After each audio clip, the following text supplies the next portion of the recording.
avuddeyo n'ayogera ku nkwatibwa ya bbaawe amanyikiddwa nga Robert Kyagulanyi Ssentamu abasinga gwe tumanyi nga Bobi Wine alina byayogedde ebikankana bye tugenda okuba nti tukutuusako ssaawa zino kugambye Bobi Kyagulanyi yes mwewaliikirivu ku nkwatibwa ya musajja mukulu amanyikiddwa nga His Excellency the Ghetto Gladiator ng'ate nno presidential candidate wa 2021 elections yesimbye ku President Museveni. Bobi Wine ali mu kkomera atubulidde nti atubulidde ebifaayo n'ekibyasuubira era nga Bobi mwewaliikirivu olwa musajja we ate nga n'ekirala agumiza bannayuganda okuba nti asitaanise nabo mpolampola tukaniriza ku mukutu gwaffe omuganzi ogumanyikiddwa nga Uganda mu Kamuli amanyene Lubasi Wampitantambi Kimso Namano Rich Boy Maxud Junior webala kuba nti otambula naffe webala kuba nti otwagala webala kuba nti eva otubongako netutambula ffenna nkugambye omukutu guli gumu gwa Uganda mu Kamuli ngenda atumirako bakyali bange nkimanya embeera si nnungi naye era mwebale kuba nti muguma ne mupapa like ne kola ebino okuba nti bikolebwa olunaku lwaleero akawungeezi amasasi mu kitundu ky'e Kosovo Kampala Uganda gasiibye ganyoka ekiro ku ssaawa emu gasuze ganyoka gagenze maaso nga ganyoka era nga poliisi erina beerumiza mpolampola bakubye abantu ku street z'erugala Kampala ne bajja wano ku munaku nabulagala they down nodda abantu baffe abeerungujja Kosovo bonna bakubiddwa embooko amasasi twagawuliddeko nga gavuga so olwekyo ekibuga Kampala kyasiibye era ne kisula ku bunkenke mu streets ze Kampala I think yes tutunuulira nti bingi oba oliawo ebitagenda mu maaso bulungi naye era te tuli bagoma okuba nti oba oliawo bingi ebisobola okuba nti yes bikyusibwa mpolampola nsaba bannayuganda mwena gye muli oba oliawo tukume emirembe yes tukume emirembe tugenda mu maaso n'okuba nti tudimandinga rights zaffe nga tukuma emirembe abo abeefuula nti tebawulira ngenda kusaba ne poliisi bandi mugezeko okuba nti mukwata abantu bulungi abantu bemugenda ne mukuba embooko tebalina mundu tebalina bye mulina tebalina equipment mulina so lwekyo mulekera okukozesa obuyinza obusukkiridde mubanga mugumbulula abantu ate n'ekirala njagala bannayuganda ffenna tukuuma emirembe njagala tweberemu naye nga tukuuma emirembe era nga yes obulamu gavumenti bagamba nti yes obulamu kiri very important soke tukuma obulamu bwaffe then tulwanire ebyo oba oliawo bye tusobola okuba nti twagala batukolere tetusobola kuba nti tulwanire obulamu bwaffe nga tufudde so nolwekyo ekiri mu Kampala poliisi ekakanye ku bantu ba bulijjo netandika okuba nti bakuba emigoba nti era nga obunkeeke buli mu kibuga Kampala naye nga yes si kye kikulu obwebala kuba nti otambula naffe kuwa updates eziva Kampala ngenda kutuusako gwe bayita Bobi Kyagulanyi tungo nga biki byayogera yes ku Bobi na yes mpolampola ekiri mu ggwanga kisakinegula abantu bangi bagenda battibwa mpolampola era nga ngenda mu maaso n'okuba nti obuliawo newaliikirira about our future obululu nsuubira nti gavumenti kyekira okuba nti mutandika okuba nti mulowooza ku bintu bye muvaayo okukolera eggwanga bye muvaayo okuba nti musuubiza bannayuganda kubanga bannayuganda mubasuubiza mirembe myerere naye ate ndaba obukambwe bungi obuyitiridde ensuubira ebintu ebimu temulina kuba nti mukozesa bukambwe ebintu ebimu mulina okuba nti musolovinga bulungi mpolampola oba oliawo mugende mu maaso n'okuba nti yes mugende mu maaso n'okuba nti oba oliawo muwininga credit gye mulina okuba nti mufuna all along gavumenti ya president tugirabye nti ya mirembe yes naye ng'ate bigenda bigitabukako mpolampola omukutu guli gumu gwa Uganda mu Kamuli ngenda kutuusako Bobi Kyagulanyi mukazi wattu mwewaliikirivu ngenda kutuusako Bobi Kyagulanyi ngenda kusaba ekintu kimu muganda wange kyogenda okunkolera kwe kusubscribinga tugenda mu maaso ffenna tutambule ffenna mu maaso mpolampola nkugambye yes genda mu maaso n'okuba nti osubscribinga genda mu maaso n'okuba nti oleka opinion yo naye ng'ate ngenda kusaba muganda wange wenna mpuliriza muganda wange genda mu maaso n'okuba nti okuuma emirembe kubanga nze nkwagala okuddamu okulaba ng'oli mulamu muganda wange njagala nziremu okulaba onsinkana ompite Jimson nga ffenna tuli balamu nga ffenna tweyagala rest in peace my sister Namwoya Jennifer bambi wanvudde ku maaso naye ng'ate nkusaba kimu Mukama Katonda akulamuze ekisa byonna ebyakusobako byonna Mukama Katonda asobole okuba nti abikulamula kisa akusonyiwa byonna ebyakusobako Namoya Jennifer nkutumi Namoya Jennifer, my sister, rest in peace. Till we meet again, kampereze abantu bannayuganda. Now ffenna tukimanyi nti the ghetto gladiator, but Bobi Wine omubanda wa Kabaka ali mu kkomera era nga yes ali mu kkomera oluvannyuma okuba nti obuliawo yakwatibwa ng'ava mu district yeruuka nga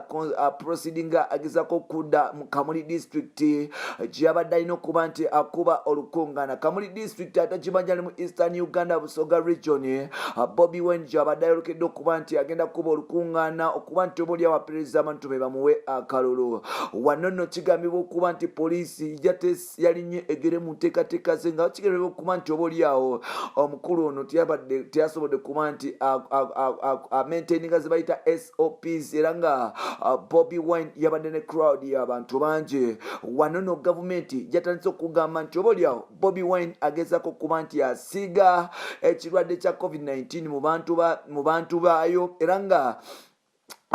gavumenti yagambye nti tejja kuba nti leka bantu kuba nti bagenda mu maaso n'okuba nti balwala ng'omukulu ono yakikuliddemu mpola mpola bagenze mu maaso n'okuba nti bamuyimiriza. Wabaddewo okukubangana, wabaddewo okulwanyisa yesu okuwanyisa ebisongovu, wabaddewo okusiga obukyayi mu bantu yes nga bakwata Bobi Wine naye nga ate Bobi Wine bamaze ne bakuba nti bamukwata ne bamutwala ku order za afande Mwesije oba mwesigwe oba mwesije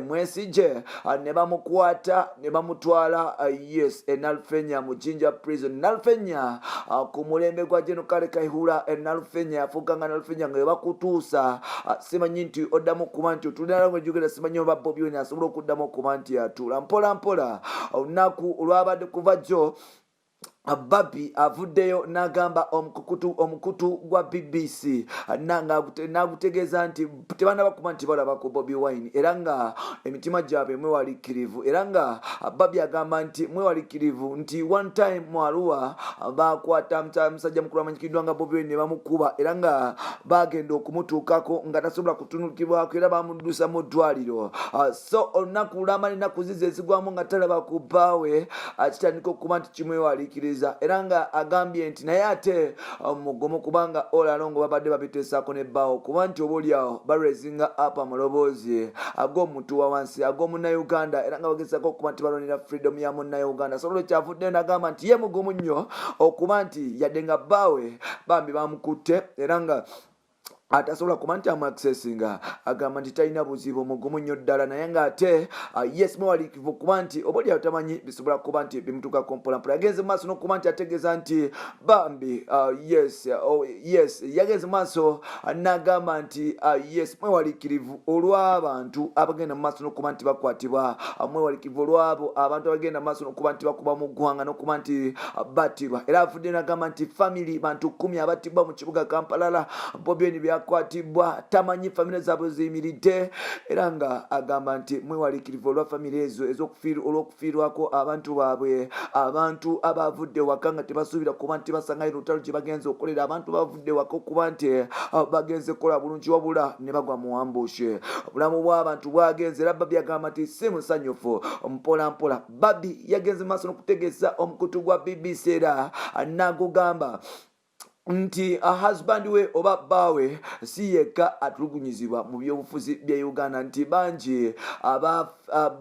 bannabyabufuzi aba opposition abali mu kutulugunyizibwa gavumenti ng'oboolyawo tebakkiriza kuba nti bakuba rally zaabwe ne kampeni zaabwe mpola mpola ng'amateeka bwe gagamba era nga Babi avuddeyo n'alumiriza President Museveni kuba nti ye yalekubye olukiiko n'enkuŋŋaana nga talina amukuba ku mukono so nga ate banne bwe bagezaako kuba nti bakola ekintu kye kimu yabasindikidde poliisi n'amagye okuba nti gateganya enteekateeka zaabwe. Bingi ebigenda mu ggwanga abantu bannayuganda abasinga beewaliikirivu tebamanyi what is tomorrow because poliisi n'abantu ba bulijjo batandise okuba nti beenyoola era ng'ebipiira bikubibwa mu kibuga Kampala. Wano no poliisi mu kuba nti egezaako okugumbulula abeekalakaasi sometimes bakuba tear gas sometimes live bullets era nga obulamu bw'Abannayuganda abali innocent buli ku matiga, buli mu katyabaga. Abannayuganda abatamanyiira dduka abaana abato bali mu matiga era nga batandise okuba nti obaolyawo abamu betegula ekirabo nga badda mu byalo abali mu kibuga Kampala nga balowooza nti mu kyalo kiri safe, naye nga tekikulumisa nti buli district yonna mu Uganda waliwo okwekalakasa. That means nti something must be done obudde nga bukyali. Omukutu guli gumu gwa Uganda mu Kamoli Bampita Ntambi Kimso Nambandu Kimoya Maxudi Junior. Webale kuba nti otambula nange muganda wange, webale kuba nti onjagala nnyo, webale kuba nti weekuumira wano, webale kuba nti ever yes, buli lwe tusaako ekintu gwasooka okuba nti okifuna ne tugenda mu maaso mpola mpola. Bambe bakyali bange mwenna mbatumiddeko mbagamba mubeere safe, stay safe. Njagala okubaddamu kubalaba nga muli balamu mikwano gyange, mbaagala nnyo, mbaagala okuva ku ntobo y'omutima gwange. Bambi mikwano gyange mwebale kuba nti mutambula naffe, mwebale kuba nti mutwagala, mwebale kuba nti obaolyawo mugenda mu maaso n'okuba nti yes mugenda